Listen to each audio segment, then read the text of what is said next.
लगा कि कौन गाता है भाई। मैंने तुझे चाहा, तूने चाहा किसी और को, राम करे तो जिसको चाहे। वैसे बढ़िया था। अच्छा, नमस्कार, मैं आपका दोस्त आपका भाई दीपक यादव बात कर रहा हूँ। अक्सर लोग दूसरों की स्टोरी में बहुत इंटरेस्ट लिया करते हैं। अब जैसे अभी आलोक मौर्य और ज्योति मौर्य की स्टोरी आई थी, पूरी जनता पागल हुई जा रही थी। फेसबुक खोलो तो आलोक मौर्य ज्योति मौर्य, इंस्टाग्राम खोलो तो आलोक मौर्य ज्योति मौर्य। अभी यही हाल है राधा शास्त्री और आर्यन शास्त्री का। लोग इससे उबर नहीं पा रहे हैं। यूट्यूब पे जाओ, चाहे इंस्टाग्राम पे जाओ, चाहे फेसबुक पे जाओ, राधा शास्त्री का जलवा बरकरार है। गांव में कहावत कही जाती है, जोग हम जोग सिनौरा और तू नकटी हम बोरा। वो इन दोनों पे फिट बैठती है। अब आप सोच रहे होंगे ऐसा कैसे है। जी हाँ, ऐसा ही है। इसलिए फिट बैठती है कि इन दोनों में कमियां हैं और ये दोनों एक जैसे ही है। कल इसी राधा शास्त्री को पैर छू रहा था, तब ये मान नहीं रही थी। अब गाना गा के दुख जता रही है कि मैंने तुझे चाहा, तूने चाहा किसी और को। वैसे आप लोग चाहते हो कि मैं स्टोरी का एनालिसिस करके आपको सच बताऊं कि वास्तविक क्या बात है, किसकी गलती है, धोखेबाज कौन है। तो सुनिए पूरी कहानी। कहानी लंबी होने वाली है और आपको अंत तक सुननी पड़ेगी। हो सकता है तुमको हंसी ना आए, ना आए तो कोई बात नहीं, मत हंसना, लेकिन बात पूरी सुन लो। देखो ऐसा है, किसी की कहानी में लोग अक्सर इंटरेस्ट लेना शुरू कर ही देते हैं और ज़्यादातर ये होता है कि लोग एक पक्ष पकड़ लेते हैं। जैसे आलोक मौर्य और ज्योति मौर्य की कहानी में लोगों ने आलोक मौर्य का पक्ष पकड़ लिया, ज्योति मौर्य की किसी ने नहीं सुनी। अक्सर कर ऐसा ही होता है। यहाँ कुछ अलग है। यहाँ अलग इसलिए है कि राधा शास्त्री की जो चीज़ें सामने आई उनमें से एक चीज़ ये भी सामने आई थी कि राधा शास्त्री की दूसरी कास्ट है। और उस कास्टिज्म का सवाल इतना बड़ा है कि अगर उसको आप सोशल पटल पर रख कर देखेंगे तो आपको पता चलेगा कि समाज ऐसा है। जाति जानने के बाद राधा शास्त्री से किसी ने कथा नहीं कहलवाई, और उससे पहले जब कोई इसकी जाति नहीं जानता था, उससे पहले बहुत सारे लोग इनका विरोध कर रहे थे, तब भी लगातार लोग इनसे कथाएं करवा रहे थे। वो लोग कौन थे और आज इतनी नफरत क्यों हो गई? क्या जाति से दलित हो जाना गुनाह है? क्या धर्म में दूसरी जाति की कोई वैल्यूफिकेशन नहीं है? सवाल तो ये सारे हैं ना। अच्छा ठीक है, वो धर्म की बात है, हम धर्माचार्य नहीं हैं तो हमें नहीं करनी चाहिए। लेकिन ये सच है कि जो लोग आज आर्यन के पक्ष में होकर के राधा से नफरत करते हैं, तो भाई मेरे नफरत तो किसी से नहीं करनी चाहिए, चाहे राधा हो या आर्यन हो। नफरत जैसी चीज़ें अच्छी नहीं होती हैं। और अगर आप किसी से नफरत करते हैं तो यकीन मानिए आप इंसान नहीं हैं। नफरत बहुत बुरी चीज़ होती है। हालांकि इन पे वीडियो मैंने भी बनाई, बहुत वायरल हुई और बहुत सारी वीडियोज वायरल हो रही हैं। तो मेरे वीडियो बनाने का मतलब सिर्फ इतना था कि जो गाया जा रहा है उसे लहजे में गाया जाए, तहजीब में गाया जाए। मैं अपने दिल से कभी किसी का इतना बुरा नहीं चाह सकता कि किसी का कैरियर खा जाऊं। और जनता से ये अनजाने अनजाने में गलती हुई है कि इसका कैरियर खा लिया गया। हालांकि कैरियर अकेला राधा शास्त्री का नहीं खाया गया, आर्यन शास्त्री का भी कैरियर खत्म है।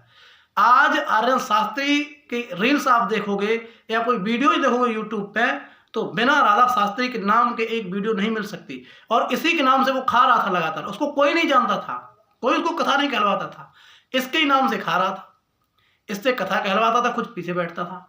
अब राधा शास्त्री कह रही कि हमने सारी संपत्ति आर्यन को दे दी। इसमें कितनी सच्चाई है मुझे नहीं पता, लेकिन ये तो कन्फर्म है कि कुछ ना कुछ तो दिया है, क्योंकि राधा अपने परिवार के साथ नहीं रहती थी, आर्यन के साथ हरदोई एक कमरे में रहते थे दोनों लोग। तो कुछ तो था। और राधा से आर्यन अगर अलग हो गया तो इतनी सी बात पे कोई अलग नहीं हो जाता कि करिया बलम कह दिया अलग हो गया। ऐसा नहीं है, ये तो झूठ बात है। ये झूठ इसलिए है क्योंकि जब वो करिया बलम कह रही थी तब ये हंस रहा था, आप सबने देखा था। बात ये है कि वास्तव में आर्यन शास्त्री किसी दूसरी लड़की से बात कर रहा और इसने उस चीज़ को रोका तो वो गुस्सा हो गया। और दूसरा असल डर ये भी नहीं है कि किसी लड़की से बात कर रहा है इसलिए अलग हो गया। आर्यन शास्त्री अलग होता ही आज नहीं तो कल। करिया बलम वाला सिर्फ बहाना है, और वो बात है मैन कास्ट की। और दूसरी बात यह कि राधा शास्त्री की पहले कहीं शादी हुई होगी, ऐसा एक रिकॉर्डिंग में मैंने सुना है कि कहीं पहले शादी हुई थी, वहां पति ने छोड़ दिया, क्या हुआ। तो ये दोनों बातें हैं। लेकिन गलती आर्यन शास्त्री की है कि तुमको सब बातें पता थी तो तुमने उसको इतनी तरजीह क्यों दी, क्यों उसको भागवत सिखाई थी, क्यों उसको साथ रखा, उससे प्यार का ढोंग किया। मतलब सीधी बात है कि तुम उसको धोखा दे रहे हो। तुमने अगर तुम देखो, कास्ट को मैं नहीं मानता, कोई कास्ट है, इंसान है तो वो ठीक है। जब भगवान राम ने कास्ट नहीं मांगी, कृष्ण ने कास्ट नहीं मानी, तो मैं कौन होता हूँ कास्ट मानने वाला। लेकिन फिर भी सामाजिक स्तर को देख करके मैं ये कह सकता हूँ कि तुम जब कास्ट मानते थे, तुम ये कहते हो आज कि राधा शास्त्री यादव नहीं है, फलानी जाति है, तुम उस दिन भी तो जानते थे, तब तुम चुप क्यों रहे जब तुमको कास्ट से नफरत थी? अगर कास्ट से नफरत नहीं थी तो उसने तुम पे भरोसा किया, अपनी कमाई दी तुम्हारे कारण, तुमको अपना नाम तक चेंज करा लिया तुम्हारे कारण। वो तुम्हारी कास्ट को पसंद करती थी, तुम्हारी गायन कला को पसंद करती थी, इसलिए तुम्हारे पीछे पीछे घूम रही थी। तो तुमने उसके साथ इतना बड़ा धोखा क्यों किया कि उसकी पर्सनली चीज़ें तुमने समाज में खोल दी? ये सारी बातें हैं। मैं ये बिल्कुल नहीं कह सकता हूँ इस पूरे कांड में राधा शास्त्री की गलती नहीं होगी, बिल्कुल होगी, लेकिन एक सामाजिक डर भी ऐसा है जिसके कारण आर्यन शास्त्री ने राधा को छोड़ दिया, शादी नहीं की और करेगा भी नहीं। और ये एक सामाजिक सोशल इश्यू भी है कि इसी के कारण दोनों का करियर बर्बाद हो गया। आज सोशल मीडिया भाई ऐसी चीज़ है जो अगर आज आपको वायरल कर रही है, कल आपको उठा के नीचे पटक देगी। या वायरल हुए लोग पता नहीं चले कहाँ चले गए। एक लड़की जो अखियों से गोली मार रही थी, वायरल हुई थी, पता है कहाँ है? नहीं पता है। ये सहदेव बचपन का प्यार वाला गायब हो गया। यहाँ जो जितनी जल्दी वायरल होता है उतनी जल्दी गायब भी होता है। ये बात का अंदाजा शायद आज आर्यन चैतन्य को नहीं है। आर्यन चैतन्य की अगर आप कथा डालोगे तो करिया बलम के नाम से निकलती है। हर वीडियो में लिखा होता है करिया बलम से ये कहा। करिया बलम तब तक फेमस रहोगे ज़्यादा से ज़्यादा 6 महीने। सोशल मीडिया का दौर होता है, जो वायरल होता है वो विलुप्त भी होता है, क्योंकि चीज़ें तो रोज़ नई नई वायरल होंगी। जब नई चीज़ें वायरल होगी तुम खत्म हो जाओगे। तो मेरा कहना यही है कि जितनी भी बातें होंगी उनको दबा करके ये दोनों आज भी अगर साथ आ जाएं, मिल करके गाने लगें, तो मुझे लगता है कि इनकी ज़िंदगी में सुकून आ जाएगा। और अगर ऐसा नहीं होता है तो इन दोनों का कैरियर खत्म है। और यहाँ पर एक कहावत बिल्कुल फिट बैठती है कि जोगम जोग सिनौरा और तू नकटी हम बोरा। कहानी कैसी लगी आप कमेंट करके बता सकते हैं। बाकी हम आपको एक बढ़िया सा डांस दिखाते हैं और चलते हैं। और हाँ यार, चैनल सब्सक्राइब कर लेना।